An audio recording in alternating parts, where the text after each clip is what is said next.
Hey, what's up, everybody? It's J-Rock right here. Today we're gonna be reviewing Witchblade, issues 1 through 8. This series originally started back in 1995. Now the writer behind this is David Wohl, and the art is by a young Michael Turner. This is back when he was barely starting. So his art here, needless to say, very rough. Now this story starts off in the beginning, in the first page. You see this character named Kenneth Irons. Now he's this rich, wealthy man who he knows a lot of celebrities, politicians, and so forth. He's important. He gives to charity, so everybody thinks he's just a nice guy, basically like Bruce Wayne would be in Batman. But little do you know that underneath everything, he's running a criminal empire. He's kind of like a mob figure, and he's really into the supernatural, into magic and stuff like that, sorcery. He has this mob enforcer, basically like a sidekick, named Ian Nottingham. Now this guy's also like this uh, big badass samurai. He's been groomed by Kenneth Irons for years and years to one day wield this weapon called the Witchblade. It's basically a gauntlet. So he's supposedly the guy that's gonna be worthy of holding this gauntlet.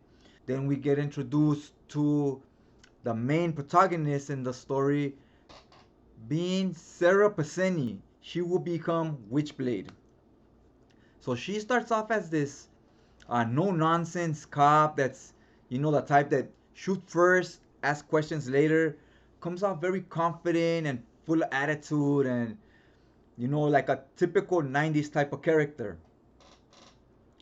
Now she's in this investigation where she's going and she finds out about this gauntlet where all these mob figures are meeting up. They all want to find out about this gauntlet because only one person can be worthy of wielding this weapon. They all want it because that gauntlet has a lot of power.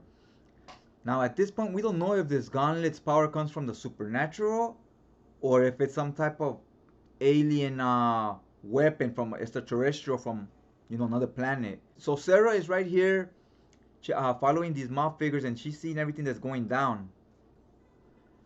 At this point, Michael Turner's art is very attention grabbing. You see the potential, you can just see it. He does panel layouts like ways it hasn't been done at this time, and the poses, the way he has the girls moving and stuff, it looks very energetic, very exciting. So he brings a lot to the table. He makes a lot of mistakes here with body parts being disproportionate and the anatomy and so forth. But you see it here, like, man, once this guy gets it together, he's gonna be something special. Also notice that this is an image book from back in the 90s, and the coloring on these, it's digital coloring, and it was so cutting edge, like years ahead of anything Marvel and DC were doing with their colors. And the paper quality is also much better than their paper quality was. A lot of DC was still using newspaper print, I believe, and they were already using like magazine glossy type paper. At the time, it was very very exciting to see all these new stuff going on. I noticed that a lot when they had like guns shining or jewelry. It looked a lot different. Sun glaring off their eyes or shades. It looked a lot different than what you were seeing at Marvel and DC. They couldn't do these things. Okay, so now all these mob figures are trying on this gauntlet, but if you're not worthy, the gauntlet will reject you, and when it rejects you, it blows your hand. The hand you used to try it on, it blows it off. So needless to say, it was a disaster. People were bleeding to death all over the place. Sarah's seeing this. She jumps into action, and so does her partner named Michael. So Michael, there's a scene here where Michael's about to get shot by these guys. She runs to save him. She catches the bullets. So we're seeing her demise already. She's laid out on the ground, ready to die. And for some reason, this weapon latches onto her. It's kind of like a symbiote, kind of like a sentient being. It has like a mind of its own. So it latches onto her and it saves her life. It brings her back to life. And you see her just wake up right here. And she jumps back up. And this panel looks badass. Here's where you see the potential Turner at his best. You're like, okay, this panel's memorable. You see what he can do. Okay, so all this stuff that went down in the Rialto, being that club where they were at where she got shot, her partner had also got shot. His name's Michael. He passed away Rest in peace. But she lived because of the Witchblade gauntlet. So she survived. She wakes up and she was like, when she's out of the hospital, like some weird shit just went down. What was this glove? It wasn't a dream. My partner's dead. So she's going through all kinds of emotions. She hits the gym and she's letting out, some steam on those punching bags. Once she's done with all this, she's leaving the gym and someone kidnaps her. Now here, when they attempt to kidnap her, you see her throwing a kick, and you see the art. It's so bad here. The leg is stretching in ways it shouldn't be stretching. It looks like it's Mr. Fantastic or something. So the pencils are very raw here. It's still a artist that's still learning on the job as he goes.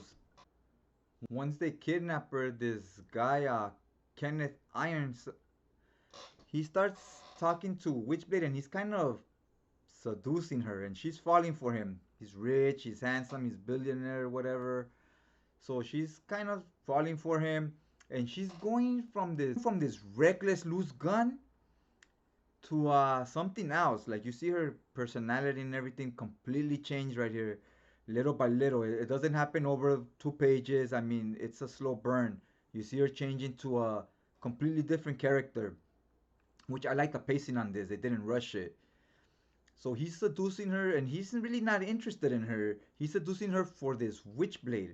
He had her kidnapped. He wants to know why she was a chosen one, why this weapon chose her, so that he could use this weapon through her, basically. The story, all in all, was pretty interesting. Also, you had this other character, the psychic Ian Nottingham. He was sent to try to kill her, but then he had this dream of her, and he's starting to get into her. So he has to go meet her. He goes, bumps into her, he starts a fight with her. They're fighting, he wins, but once he wins, he starts talking to her, and he also starts kind of seducing her. And you see through the narration, she's just saying about how attractive he is, how he's trying to kill me, and all I could think about is how she would like to have sex with him, basically. So there you go. That's what they're doing with this character, right? That's what we're at. That's where we're at, guys. This is a superhero comic, so we have to have our good guys and our bad guys so that there could be action scenes, right? That's what superhero comics are all about. But underneath that, the real story we got going on is this is a romantic story. It's a romance novel type of thing. You have this woman that's into this guy, then she's into this other guy. She ends up with the bad one in an abusive relationship where he's treating her kind of like shit and manipulating her, and she keeps crying over him and chasing after him. We've seen it in other stories done in movies, and it's done pretty well right here for a superhero comic. Also, the way the writing is, it's more mature than I expected. The story is kind of like, when I'm describing the story, it's kind of what I expected it to be, but it's not done as childish as I thought coming in. It's done a lot more mature. So I respect it for that. Sara is a very attractive girl. They constantly have other characters point that out during the course of these 8 issues. And after she's been with Mr. Irons here, he completely destroys her self-esteem. She's feeling like shit. She's feeling like she's not even worthy of his company. So you see our main protagonist just completely defeated mentally and emotionally. So you have Irons come in to save the day, be the big hero, right? When I saw this happen, I was like, no, like, what the fuck?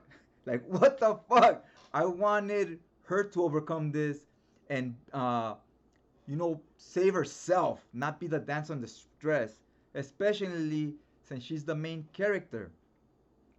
So, wait up, guys, wait up. Don't lose me here.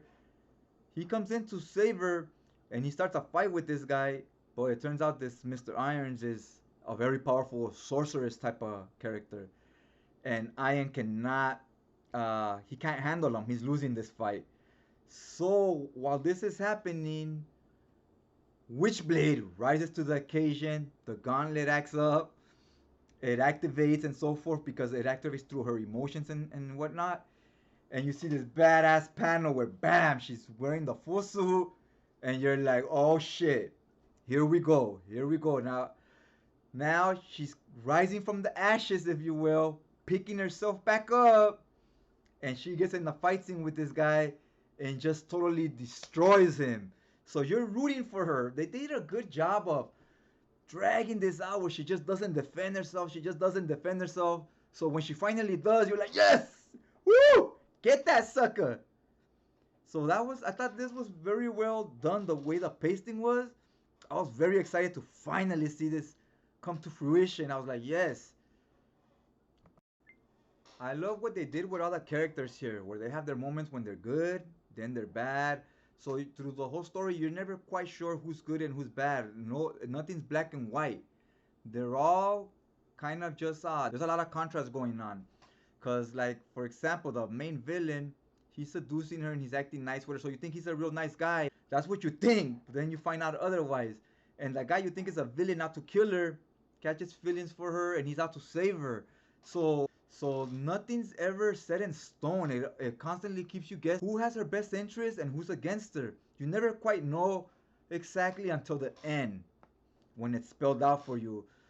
So kudos for that. Kudos for that. I thought the writing, I was pleasantly surprised with this story. I would give this story like a 6 out of 10, but I give this ending, this last issue, like a 10 out of 10. I think it's definitely worth checking out, guys. It's worth giving it a read. Don't judge a book by its cover. It's never been more evident than in this book for me personally. So yeah, guys, I hope you guys like what you saw. If you did, go ahead and hit that like button. And I make reviews and you want to see more of the same, go ahead and hit that subscribe button. That way it'll keep you updated in my future content. Alright guys, alright, so I'd like to thank you guys for taking some time out of your day for checking this out, and I'll check you guys out next time.